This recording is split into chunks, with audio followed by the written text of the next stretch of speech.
We have been looking at the question of the rise of the polis and the various significant elements that were part of the making of the polis. And of course, I've emphasized the notion of this new class of people, the farmer, hoplite citizen, as being the critical element in shaping the polis. And for my money, that's what the polis is about to start with, and then it develops characteristics consistent with that, and some that challenge that over the centuries.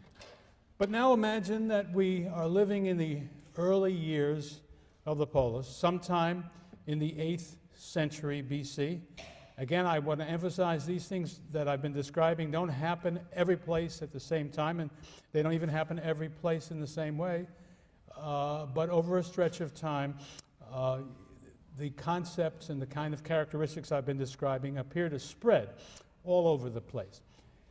But one of the ways in which we can date the time when the polis came into being has to do with the Greek traditions about the establishment of colonies throughout the Mediterranean inhabited by Greeks. And the reason that they are a clue is because every time we see a colony, learn anything at all about it, it appears to exist in the form of a polis, which powerfully suggests that that was the sort of the typical characteristic style of life that had already been established for Greeks before they sent out colonies. So that's the chronological significance of it. Now, I should say, all of these dates that I will be giving you are some combination of Greek tradition, and the Greeks dated, in many cases they dated these colonies very specifically. That would be hard to believe, impossible to believe, I guess, if it weren't that these dates tend to be confirmed in a general way, not in a specific way, by the archaeological discoveries that we find at the sites, the earliest places where these colonies came into being. So it's that combination, archaeology plus Greek tradition, that lies behind the date of any city. But you shouldn't take the date that I give you, the traditional date, as being, firm. It's a general thing. It's around that time is the best we can really say. The date that's sort of typical for the general phenomenon of colonization coming out of the mother cities of Greece is, again, that date we keep talking about, 750 roughly. But in fact, the earliest date, according to Greek tradition, if my memory is correct, was something like 773, where the Greeks date the foundation of what they thought was the earliest colony they ever established, a place that they called Pithecusa, which it's the island of Ischia in the Bay of Naples. That's the very first place where there is a tradition of a Greek colony having been planted. There's no question that there was a Greek colony there. And as I say, the archaeological remains confirm the general time for this happening. Now, the first question, I suppose, is, before I get to describing what a colony was and how it worked, we want to ask the question, what was it that led Greeks to sail or walk, mostly to sail, very great distances from their mother cities, to leave home and to establish a new city for themselves someplace else? That is not to be taken for granted. In the first place, until the 20th century, I guess, human beings tended to stay put. They didn't move unless they were driven to move. That was the natural thing to do, given the character of life, which was based upon farming. If you leave, you lose your farm. Based upon the difficulty of transportation. In the Greek world, we know, I think I quoted something from Hesiod to confirm it, the Greeks were, even though they went to sea plenty, they were terrified of the sea for very good reason. Their ships, their boats were not very seaworthy. Storms come up in the Mediterranean very suddenly and terribly. You take your life in your hands when you travel. So then there's the whole idea, you know, we've already given you some sense that the Greeks were ancestor worshippers. I mean, they took special care of the dead, and they thought that the way you buried people and so on was terribly important. And so what I'm saying is when you leave the place where you were born, you will leave your ancestors as well. All of that means we need to explain why these folks do what they end up doing. And we have some hints, but of course we do not know with any certainty or any confidence. If you ask the question, why did many Italians leave their homes, especially South Italians, in the late 19th century, and come, well, go all over the world, actually, to South America, Australia, but largest numbers to the United States. Why did they do that? Well, we don't have to do a lot of guessing. We have written evidence from the people who went, and they say why they did it. We can then supplement that with all sorts of other information that we have. But we don't have any documents from some settler explaining why he's going where he's going. So we have to reason from the evidence that the establishment gives us. I suppose the most widely cited reason is simply the desire to acquire farmland. Remember, I keep emphasizing this, the vast, overwhelming majority of people needed to farm land in order to stay alive. And why should there be a shortage of farmland? One answer, and it's the one that is most widely believed among Greek scholars, is that the growth of population that we have mentioned in connection with the rise of the polis is still working once the polis comes into form. And so what this means, if you are producing, if you used to had 2 children and now you have 4, how do you provide for the extra 2? Well, you know, sometimes you divide up the land equally, but if that land continues to get smaller and smaller, it will not sustain an additional person, not to mention an additional family. If you were to follow the procedure, which the Greeks did not, of primogeniture, that is, of giving the whole plot to the eldest son, but what happens to the others? And so that clearly is a problem. And the notion that land hunger is a key explanation, I think, is supported by the fact that wherever we find a polis, whatever other characteristics it has, and they vary, some of them are located at wonderful places on the sea for trading purposes, some of them are not, but all of them have a land supply which permits the citizens to farm successfully and thereby to keep make the polis succeed. But I don't think that's the only answer. I think the desire for commerce would have been also, I agree with the traditional view, which is that this would have been a lesser consideration, but still very important, because we so often find that the colony is placed right at a nifty place for trade.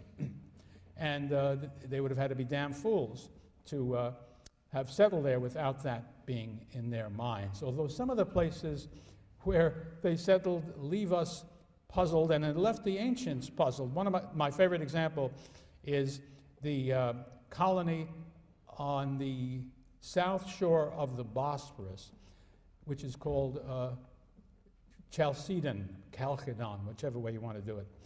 It's right opposite Constantinople. No, that doesn't exist. Istanbul. Winston Churchill never conceded that it was Istanbul. He called it Constantinople to the day he died. But right opposite that magnificent site, the Golden Horn is there. How could you possibly settle there? Because they settled Chalcedon first. And the tradition that the Greeks pass on is the people who settled Chalcedon were blind men, because you would have to be blind to make that choice. But we don't know why they did what they did. But nonetheless, the desire for a good commercial opportunity might well have been one of the elements that these people who were leaving their home cities sought. And then there are less, what's the word I want? Certainly things that have nothing to do with economics, really. There were politics going on in these states, as there always are in any Greek polis.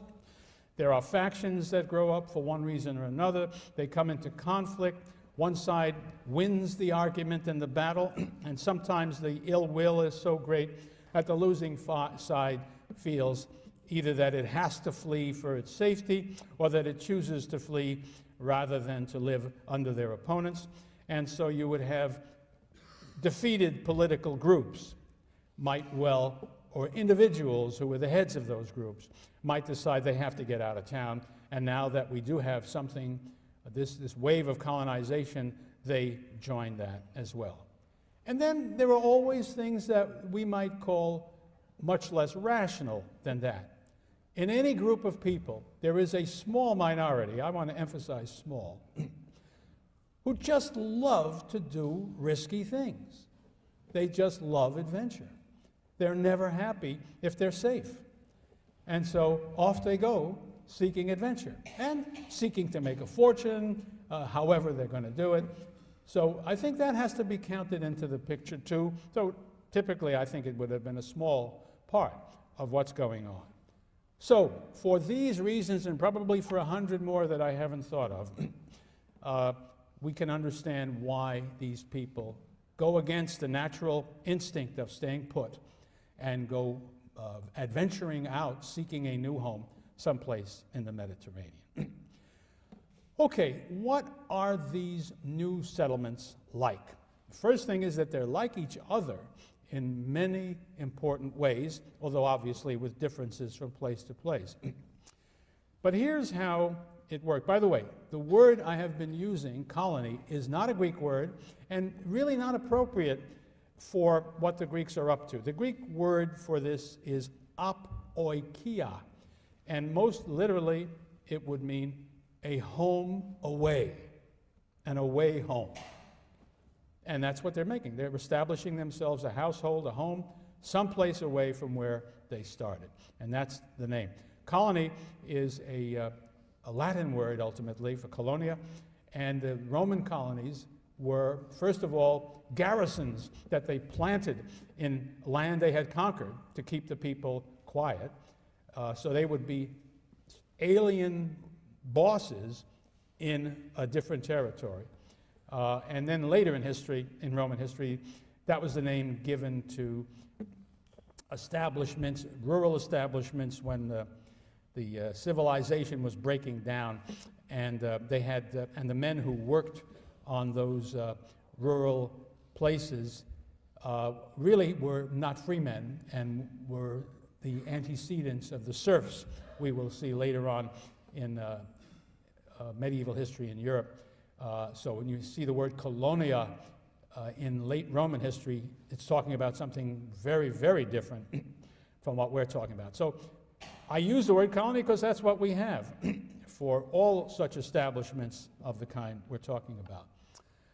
But I remember that these are apoikiai from the Greek point of view. Okay, how does an apoikia happen? Somebody in one of the old Greek cities has to decide that he wants to go out and establish a colony.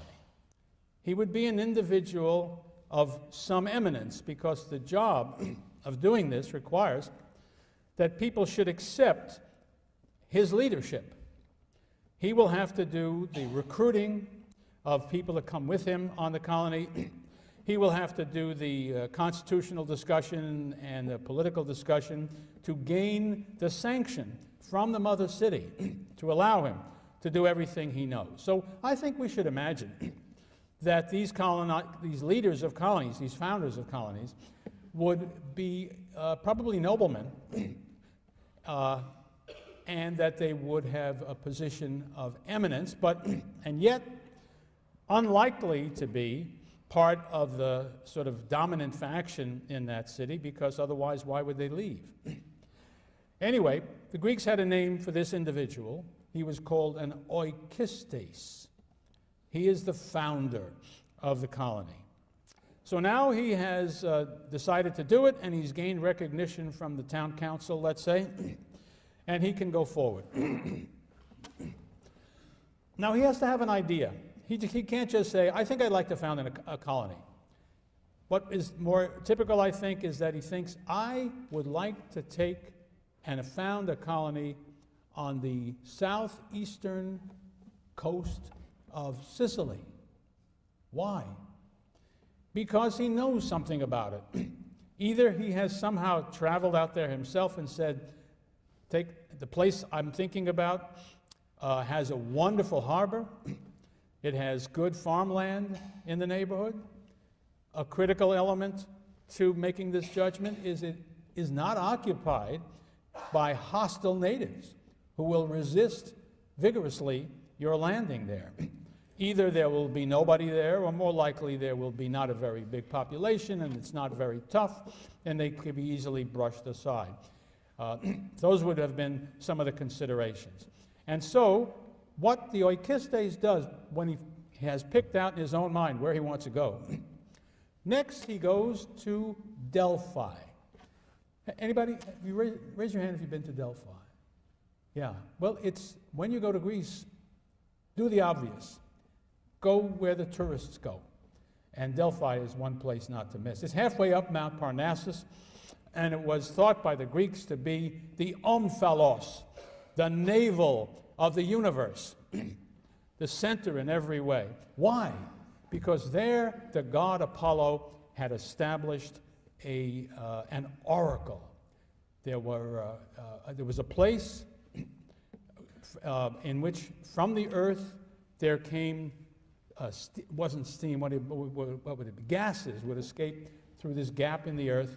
And there, when things got figured out and arranged, and there were priests who worshipped Apollo there and who took care of this phenomenon, they would place a young woman there who would sit as these gases came up, and she would, after a while, begin to, I suppose in the biblical languages, she would speak in tongues, which is to say, she would rattle off a lot of language which nobody could understand what she was saying. Gibberish, or so it sounded, or Greek making no sense to anybody. And then the priest would listen to this stuff, and he would say, what Apollo said through the priestess here is, and he would give the message. Let me just take a moment to tell you about this. I say this now with great confidence, but 10 years ago, this story, which all the Greeks agreed upon in every respect, the temple of Apollo was built right on top of this. Underneath the floor of the temple was this little room where the gases came up, where the priestess sat, where all of this came up. Well, archaeologists investigated this carefully. The French School of Archaeology, late in the 19th century, dug everything up and concluded this was baloney. It was a myth. There were no gases coming up from any of this stuff. And so everybody believed for the next century. And then a young man who once sat in one of the chairs, not in this room maybe, but in which you're sitting, John Hale of the Yale class of 1973, who is now an archaeologist at the University of Louisville, having learned, or having agreed, let's say, with my prejudice, which is that the higher naivete must reign. And if the Greeks said it happened, you got to believe it happened until you have to believe that it didn't happen. And so he decided to investigate this, and he took with him a fine geologist from Wesleyan to go to the place there at Delphi and to see whether it could be true that such gases did come out, and what sort of gases they were, and what consequences they would have. And you know, I wouldn't be telling you this story if it hadn't turned out that they discovered evidence that, in my judgment, but I don't think really anybody doubts it anymore, totally confirmed the Greek story. They could tell you precisely what the gases were, what the characteristics of those gases were, squared beautifully with all the tales that we heard about the Delphic oracle. So here's just one more case where Yale helped to straighten out the world. But you notice it wasn't done by a Yale faculty member. We engage in confusing the world. But our alumni do a much better job, and that's what happened here. So you go to the oracle, and what do you say? What do you ask the oracle? Well, now, before we go any further, you will, in your Herodotus readings and elsewhere, you will come across many a story in which an oracle is consulted and gives an answer, well, the most famous.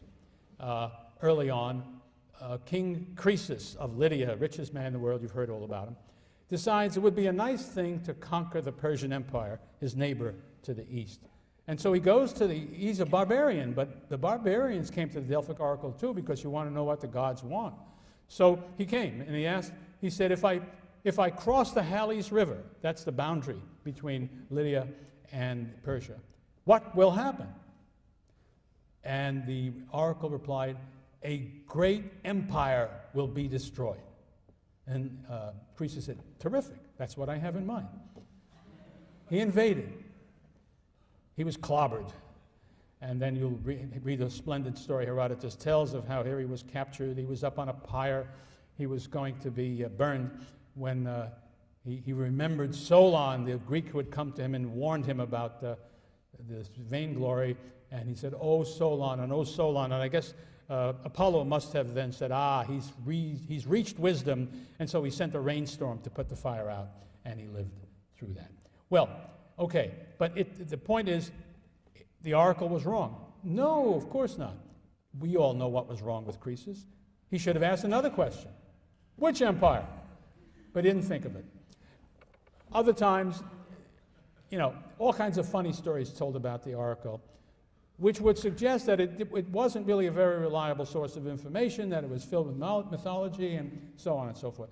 But here's the hard-headed fact.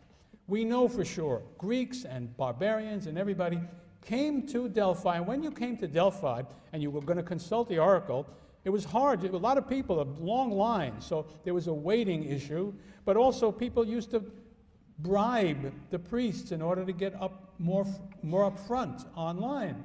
And they would also give great and beautiful gifts to the temple people and to the temple and to the priest. And in other words, people spent a lot of money to consult the oracle. Now, ask yourself this, especially if you're talking about Greeks. Are they going to keep shelling out money for an oracle that gives them answers that turn out to be wrong? No. Most of the things they asked were questions that really had a yes or no answer. And according to my thinking, there's no way they could have been wrong very much. And I think the oracle probably gained its fame for being very good precisely at answering this question. The question would have been, what will happen if I go and try to settle a colony at the place which I will call Syracuse? That's what I've been describing on the southeastern coast of Sicily. And the answer would come back, and the priests would give a response that would be essentially straight. It would either say something like, I'm not going to do the words that they would have come up with, but they would have said, yeah, that's a good place to go. Or no, don't do that. That's a terrible mistake. Now, why would they be able to do that? Because at some point in here, Delphi really did become the navel of the universe. Everybody came. Now, you can bet when these folks came and consulted the priests and said, could you please put us down on the list? We want to consult the oracle. The priest said, sure, have a beer. Let's talk about your hometown. What's going on out there? What I'm suggesting to you that this was the best information gathering and storing device that existed in the Mediterranean world. These people knew more than anybody else about these things. And so consulting that oracle was a very rational act indeed. Okay, now suppose you are an oikistes, you've gotten the permission from your city to go forward, you go to the Delphic oracle, and the Delphic oracle says, fine, by all means, go where you want to go. Next thing, you got to go home, and you have to write up what amounts to a charter of foundation for the city, which lays out how things are going to work in this city.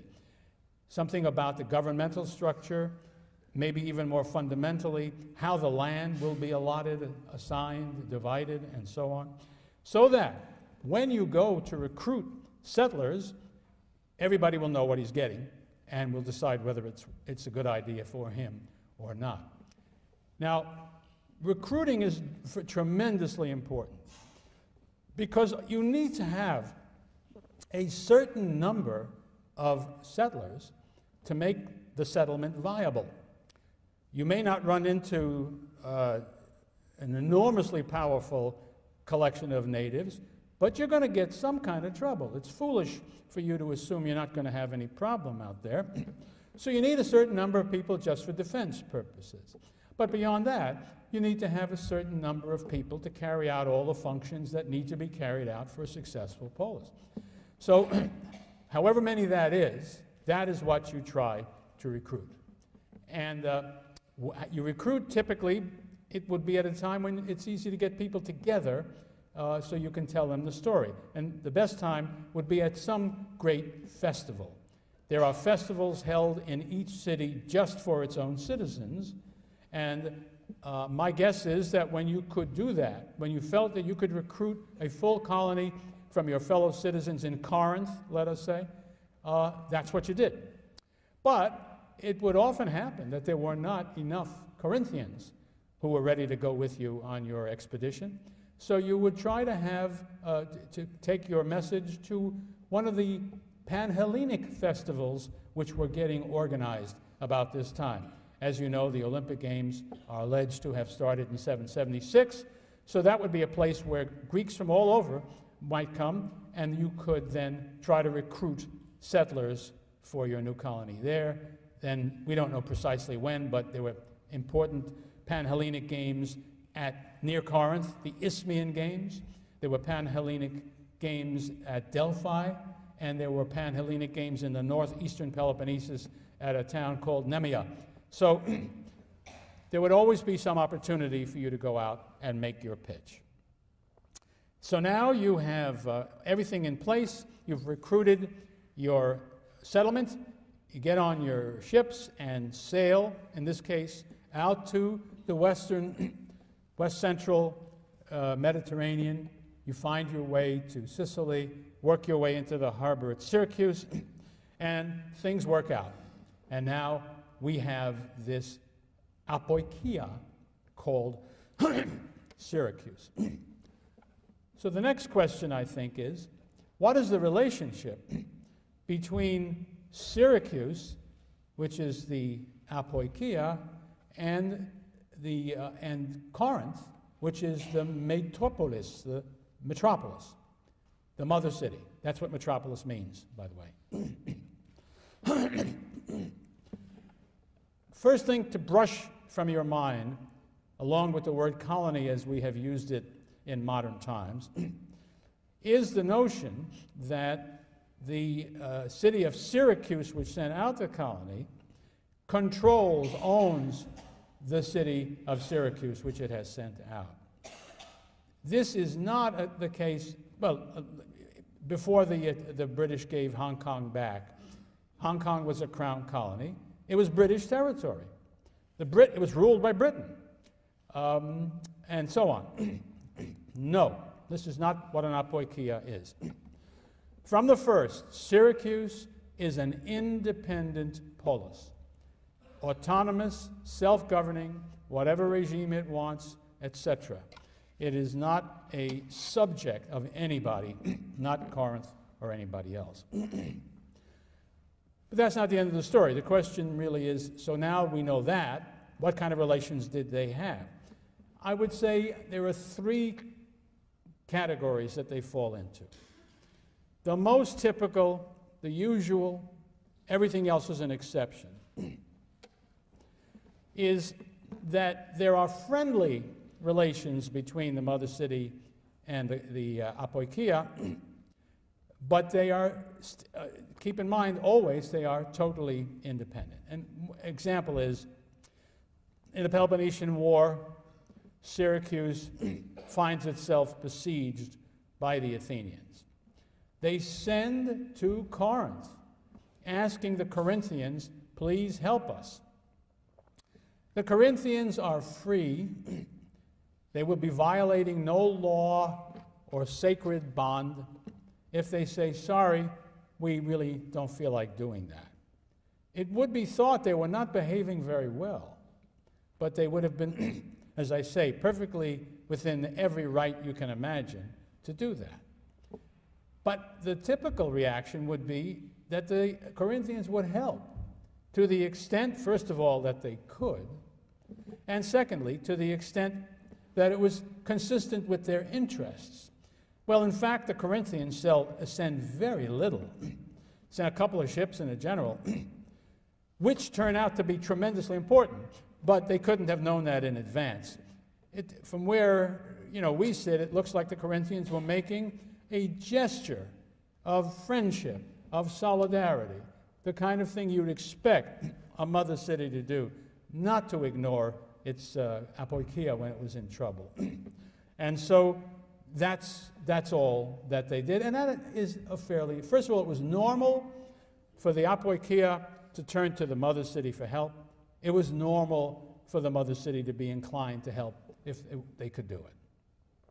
That's normal. I think if you imagine of the many, many, many colonies there were, that would have been the usual arrangement. Now, there are exceptions in both directions, and as it happens, the cases I know best have to do with the city of Corinth. Corinth sent out a lot of colonies, which is why we know something about their arrangements. And the ones I'm talking about all have to do with the Peloponnesian War, which is one of the reasons why we know a little bit about it, because Thucydides tells us the details of it. Well, we know, thanks to Thucydides, that it had become normal for Corinth to send out to its colony Potidaea, located on the Chalcidic Peninsula, those three fingers sticking down into the Aegean Sea from the mainland of Greece.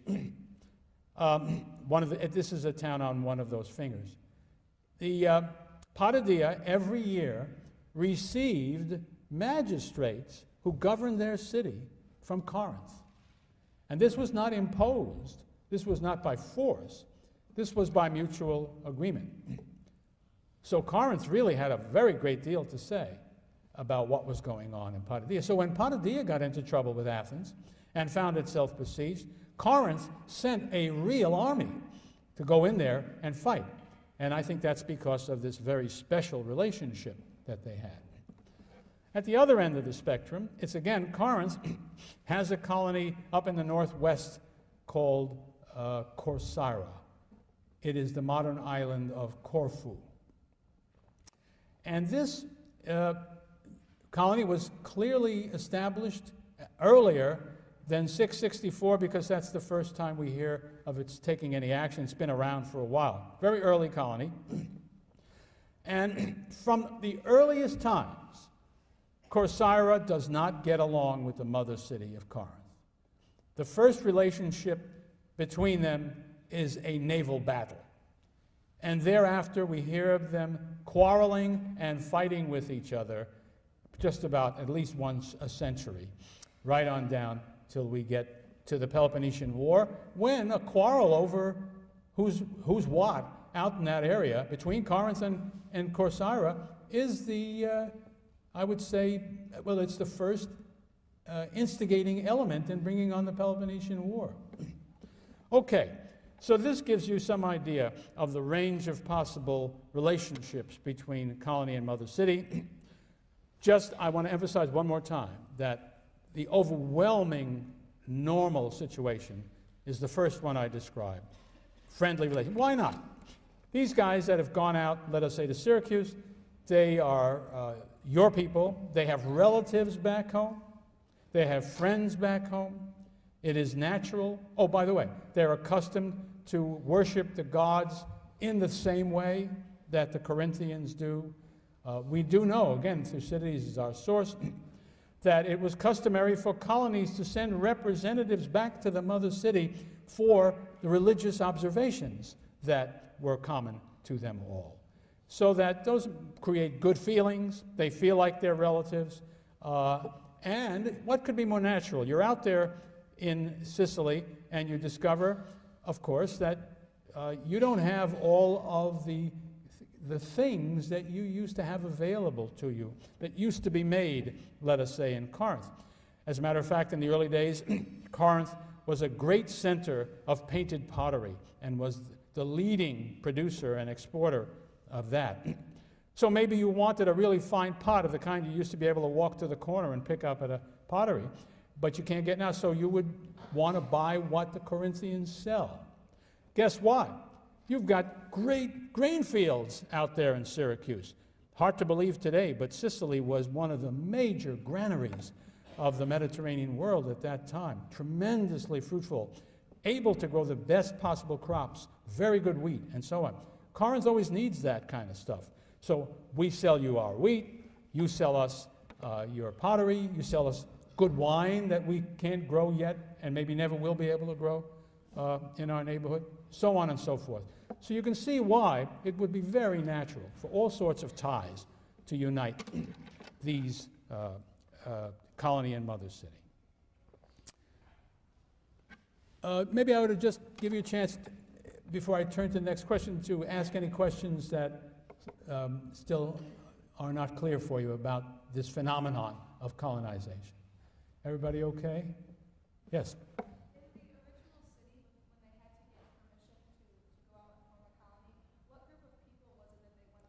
Question is, who gave permission for a colony to go in the mother city? The best guess, and that's the only thing I think we have, would be these would have been aristocratic republics at this stage of the game, and so there would have been a council of nobles that would typically have done it. As you move later in their history, you can guess that there would be councils that were not purely of nobles, but might be of wealthy people. But they would always be a minority and come from the upper class. I think that would be where they would get their legitimacy. In the back, yeah. A primitive form of what? I'm not sure that concept makes it. No, the answer is no, because nobody was compelled to do anything. You know, the British practicing mercantilism passed navigation acts saying what ships could carry what and so on. Nothing like that in the Greek world. Everybody, all of this is voluntary on both sides of every agreement. Okay, now, where are these colonies? Let me give you a little rundown. Before I get to that, I should say that the Greeks have already, before this period of the polis and the period of colonization, which is connected with the rise of the polis, centuries before that, the Greeks had already spread out from their original settlements. Right after the collapse of the Mycenaean world, it was a period of tremendous confusion and panic and fear and so on, so that we know that people fleeing from whoever destroyed the Mycenaean world fled typically eastward into the island, among the islands of the Aegean Sea, and continuing on to the coast of Asia Minor beyond them. And so that by the 10th century BC, we see Greek cities lining the coast of Asia Minor on the west, and even around on the bottom and to some degree on the north, and on the islands in the Aegean. So there has been a Greek, what's the word I want, an expansion of the Greek world already by the 10th century, and these folks are now settled down so that some of these cities are in fact among the most important cities sending out colonies of their own. Of these, the most famous, perhaps most important, was Miletus, an Ionian city located on the west coast of Asia Minor, which sent many a colony into different parts of the world, particularly up towards the Straits and the Bosphorus and the Sea of Marmara. I might point out that the way the Greeks did their immigration into Asia Minor actually had a pattern, so that you can go from north to south and you will find some consistency. Here's what I mean. The northernmost settlements on that coast spoke Greek with an Aeolian dialect. The Aeolian dialect is the one that you see on the mainland in places like Boeotia, for instance, Thebes, and so on. South of the Ionian or Aeolian section of that was the region of Asia Minor inhabited chiefly by Ionians. The people on the mainland who are the main Ionians are the Athenians. And finally, if you go to the most southern part of the west coast of Asia Minor, you come to the Dorian-speaking Greeks, and the whole Peloponnesus, as you know, was fundamentally a Dorian-speaking place. So that's the way the world looks when the polis is invented and when colonization begins to become a big thing. Now let's take a look at the world of the Mediterranean and see how Greek expansion worked. Let's start with the Aegean Sea. Just almost all the islands in that sea are inhabited by Greeks, mostly by the Greeks that came in that first wave of immigrants earlier on, not colonized during the 8th century and afterwards. But if you go to the north shore of the Aegean Sea, into the region that the Greeks called Thrace, before I even get to Thrace, maybe even a little bit of Thessaly, which is off mostly to the west of the Aegean Sea, a little bit. But Thrace chiefly, which is the northern shore of the Aegean Sea, lots of Greek colonies there. It's fundamentally part of Greece. Yeah, this is not a bad time for me to remind you that in one of Plato's dialogues, Socrates says, the Greeks sit like frogs around a pond, and that pond is the Aegean Sea. It's a helpful little story to remember, because we tend to think of Greece, because of its modern geography, as that peninsula of which there is a subpeninsula at the bottom, which is Peloponnesus. That was not the Greece of antiquity. If you had to pick a central focus of where the Greeks were, it would be in the Aegean Sea. So that's useful to remember. Then as you move east along that coast, you come to the Gallipoli Peninsula, all of which is now Turkey, and for the rest of what I'm going to be saying for a while, it'll be Turkey as well. But through the straits, the Dardanelles, Sea of Marmara, Bosphorus, Greek cities all over on both sides. If you keep going east, you hit the Black Sea. If you move northwards along the Black Sea and southwards as well, Greek cities, not in the same number. They are fewer than they are in the places I've mentioned so far, but important ones. For instance, when you get up to Crimea, the chief city we call is Sevastopol. That comes from Greek words. It means Sebastos Polis, the sacred city, so named after Augustus, by Greeks who lived there after the Emperor Augustus had achieved power. But it was always inhabited by Greeks. Similarly, Odessa, the chief city of Ukraine, apart from Kiev, was a Greek city. And likewise, on the northern shore of Turkey, there are Greek cities to be found. One that leaps to mind is, how do they pronounce it in Turkish? Is it Trebizond? But it was Trapezos. What was it called in Greek? Trapezos, wasn't it? Yeah. Anyway, so it's not, the Black Sea is not a Greek lake, but there are Greek cities that are spotted along the coast. Now, not on the east coast. When you get to the Caucasus, you are in barbarian territory. So when the mythical mission of Jason and his Argonauts go sailing out to that territory, he is out there in, what was it, the Tarzan country, or as far as the Greeks were concerned, just the wilds of out in that territory. And remember, he marries and brings home a wife, Medea, and she, of course, is like no Greek woman who ever lived. She is a witch. She can perform magic. And she can do monstrous things that you can't imagine a Greek woman doing. At least the Greeks can't imagine.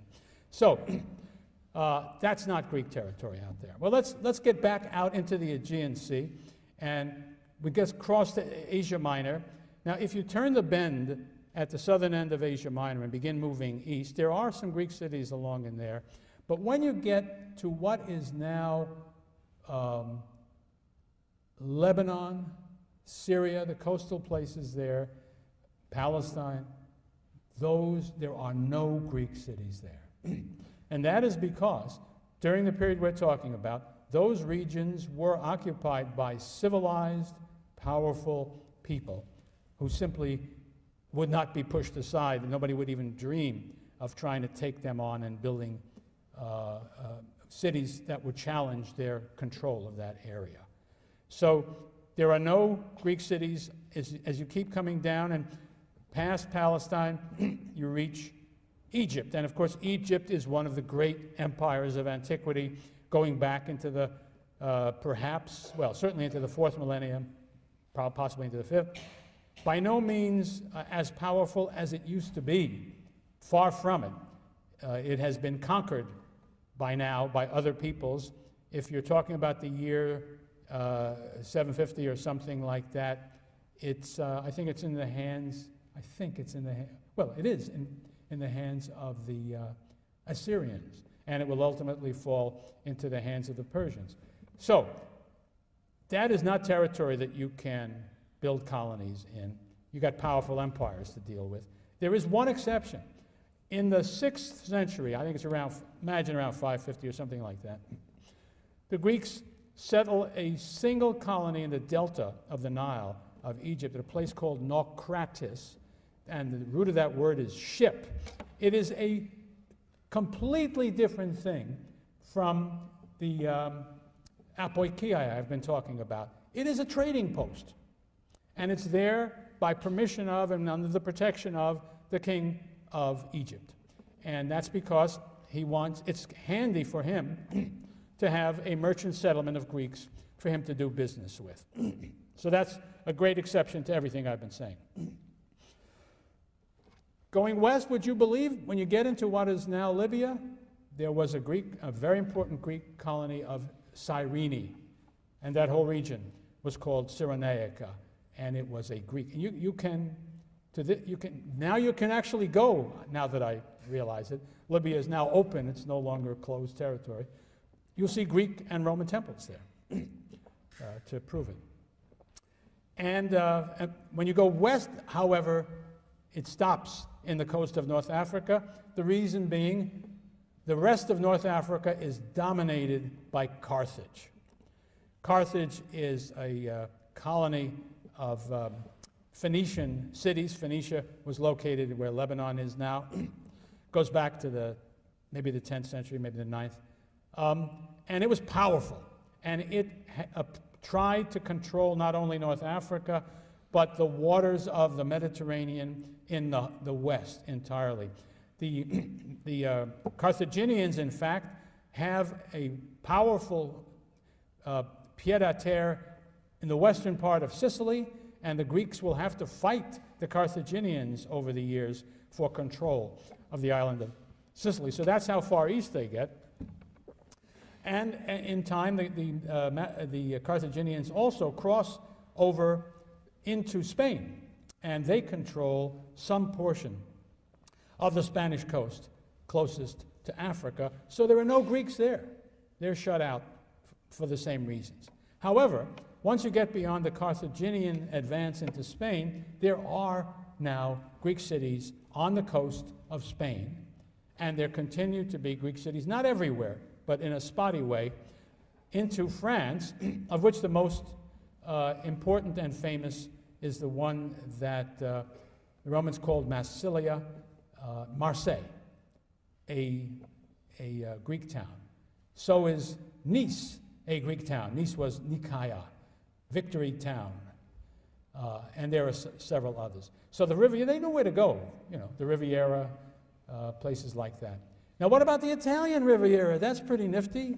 Were there Greek colonies near Portofino where you could put in one? No. And the reason was, in the northern part of Italy, there were Etruscans, another powerful ancient people who controlled their own area and were not about to have anybody colonizing their territory. However, when you keep going south in Italy, past Rome, the Romans were not, if you know, Roman tradition says the city was founded in 754 or 753. So everybody agrees that certainly not before that. So in the period we're talking about, there are no Romans that you have to worry about. But south of Rome, there is a tremendous colonizing of southern Italy. Greek cities all over the place. So Greek was that area that when the Romans do come to dominate most of Italy and become, sort of move up against the southern region, they refer to the whole southern portion of that peninsula as Magna Graecia, Great Greece, because they're all Greeks down there. And then finally, down we go to Sicily, and there you have the east coast. I would say 2/3 of the coast of the island of Sicily is filled with Greek towns. The third to the west is under Carthaginian control. The inland, the Greeks don't move in there. The native Sicilians inhabit that territory, and the Greeks are not interested. You will find very rare of a case of a Greek city which is founded away from the sea. They always wanted to be close to the sea for varieties of regions. So now I hope you have in your mind a picture of the way the Greek world had expanded by the time this wave of colonization was complete, pretty complete, sometime in the 7th century BC. And just a word about the leading colonizers, because I think there's something to be learned from that. One of the things you kind of speculate about and wonder about, why did some cities send out lots of colonies, some cities send out only a few, and others none at all for quite a while? Well, if you see who does, then you may have a clue. Well, here is a list of the early extensive colonizers. Miletus, I mentioned to you, from Asia Minor. Corinth on the Isthmus. Megara, right next door to Corinth, also more or less on the Isthmus. Then we turn to the island of Euboea, that long island that's right next to the east coast of Attica, Euboea. There were two important cities in the northern part of that island. One was Chalcis, and the other one was Eretria. And we hear about them relatively early in the 8th century, already being very important, very strong, and fighting each other in a famous war that they fought. But these cities were very active in colonizing in a variety of directions. Lots of these towns sent colonists up north into the Dardanelles and so on and beyond. And some of the same cities send out colonies to Sicily, so that the real colonizing states, there was no limit to where they would send people who wanted to go in those areas. It is also interesting to notice who does not colonize at this early period. And the answer is placed all the most famous cities of Greece in the classical period. Athens doesn't send out a colony until sometime in the 6th century. Sparta starts at an early point, sends out a colony to southern Italy.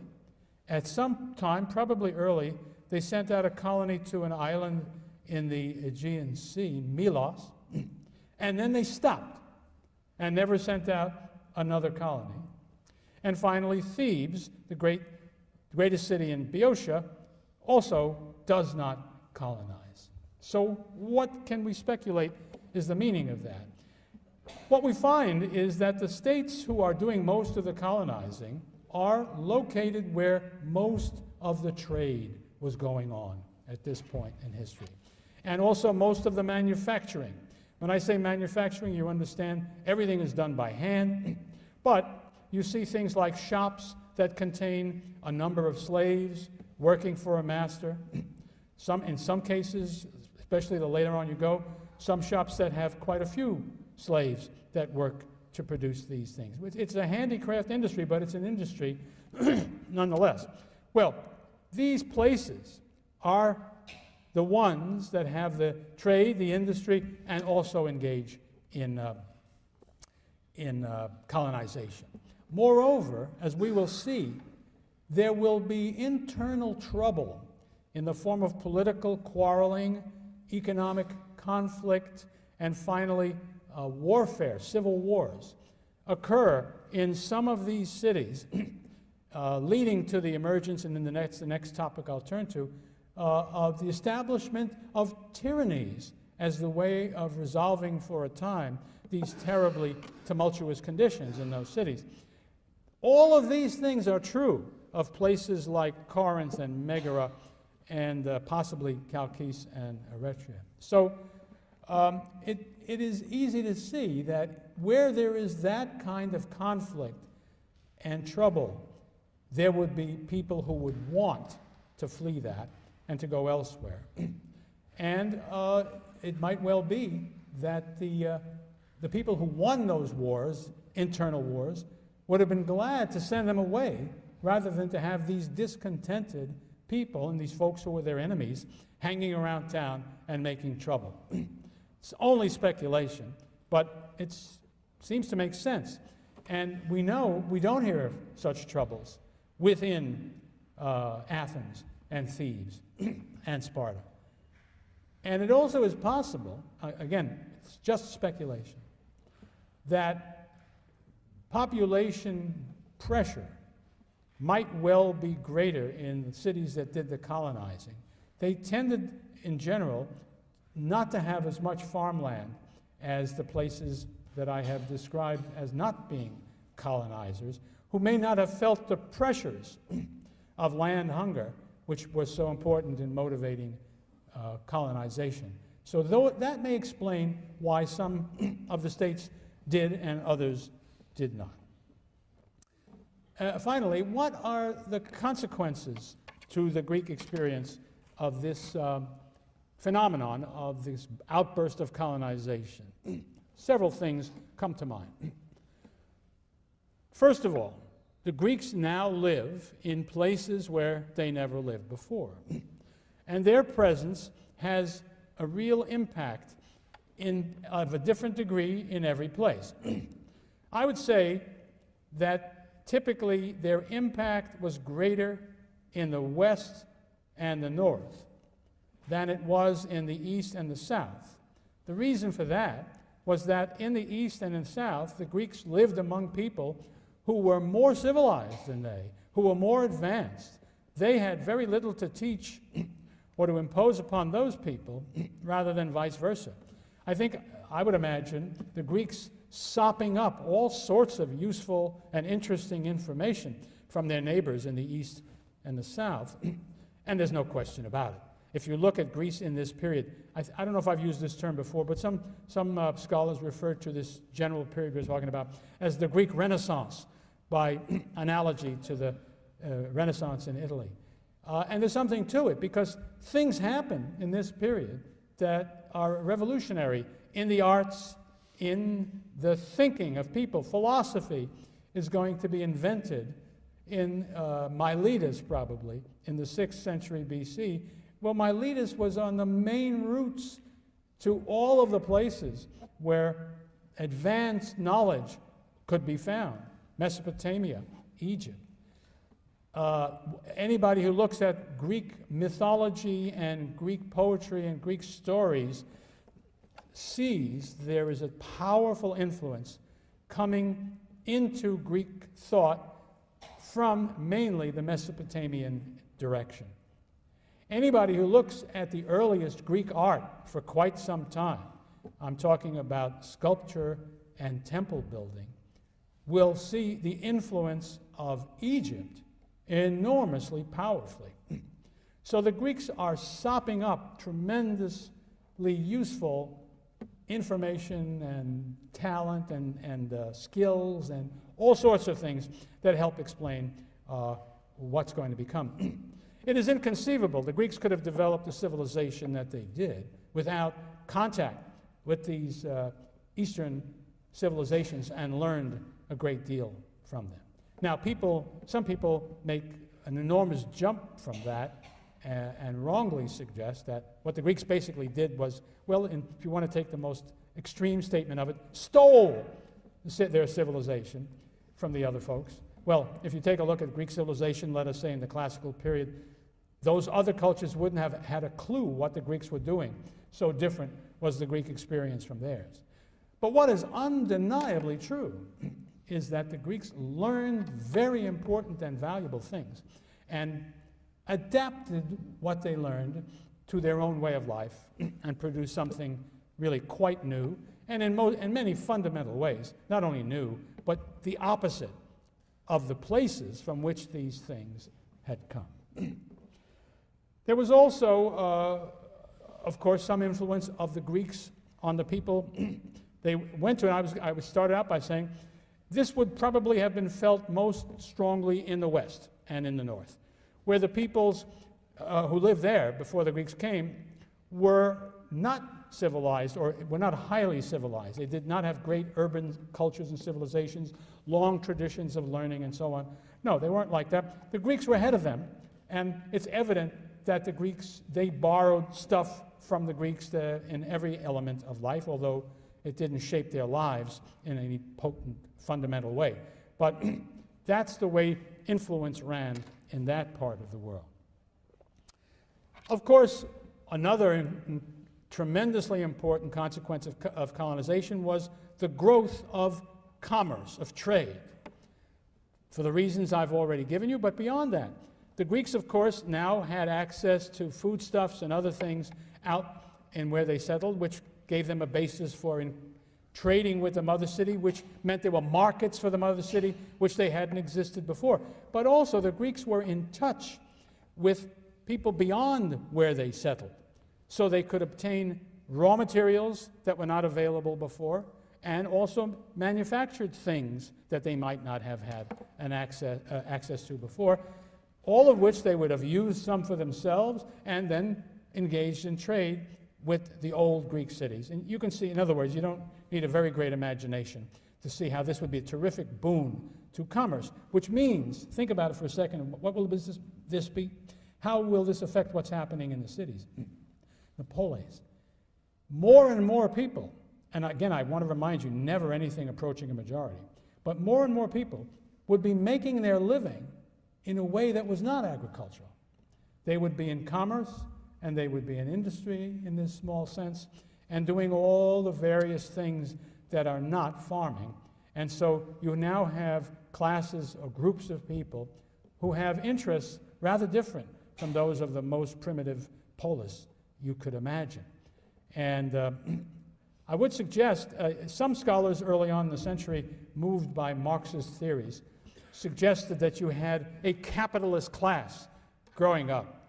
And there's just no evidence of that. It's just wrong. My guess is that the earliest traders of any scope were probably noblemen who also had landed estates back home, but who had the opportunity, the know-how, the connections to make it possible to make a lot of living in trade. Even so, while you don't have a class of separate people who are just in the business of making things and making money, you do have people who are engaged in those activities and who have some interests that are different from the rest of their people who are only hoplites. It is, I think, part of a conglomerate of activities you want to keep in your mind. What's going on here is what I'm really trying to get at, socially and economically and politically. You have to imagine, on the one hand, the hoplite revolution. I do not shrink from saying that, but it's a very debatable term. Is going on. That is, more and more farmers are becoming independent, self-sustaining hoplite farmers of the kind I've described. And you can't expect them to continue to live in the same way as they did before, deferential to their betters, that is to say, tugging their forelocks before the aristocrats, and just leaving all decisions to the aristocratic count, they're not going to feel the same way about it. There's going to be pressure from them for a better participation in the decisions that are made in the state. And also, there will be some rich people, very rich people, rich in a different way from the way people used to be rich. Rich meant the best land. Now, there will be people who will have wealth in the form of precious things. And I would use the word money. I'm not going to use the word coinage because that's very debated. And anyway, there certainly weren't any coins in Greece as early as, say, 750. But that doesn't mean there was no money. You could have weighed out precious metal, which would be money. Shekels, as in the Bible, are originally not coins. They are quantities, weights of something, and come to mean weights of silver or gold. So now you have a change in fundamental economic things is going on. Well, all of this is tied up with this colonial story I've been telling you. And finally, I think it works in both directions at the same time in terms of the impact all of these changes have on the political situation. On the one hand, the changes, that is, A, the rise of the hoplite class, B, the development of lots of commerce and industry and wealth in a new kind, and people who don't fit into the old traditional society, but a new way has to be found to fit them in because, as I say, they don't fit. That creates trouble. And as we shall see very shortly, that trouble often takes the form of first of factional struggles within the aristocracy, which then after a while come to involve people outside the aristocracy, which ultimately come to civil war, in which certainly the people who have become the most important fighting men, the hoplites, become engaged on one side or the other, or perhaps sometimes on both. So that's what you might say is the negative side of the story. But colonization, especially, some scholars have pointed out, I think persuasively, also for some considerable time provided an answer to that problem in the form of an escape valve, where you had these people who were losers and angry and troubled, or people who had, in any case, were not happy with the way things were going in their mother city. Well, they didn't have to stay and fight it out. They could go away, and they did, in very considerable numbers. And so one is easily reminded of the American experience, as it has often been interpreted, in which the frontier is seen to be a tremendously valuable safety valve to the Americans, first as colonists and then as independent people, where they didn't have the kind of terrible class warfare and the terrible warfare within cities that the Europeans had experienced throughout most of their history, because really unhappy and angry people could always go west, get new places.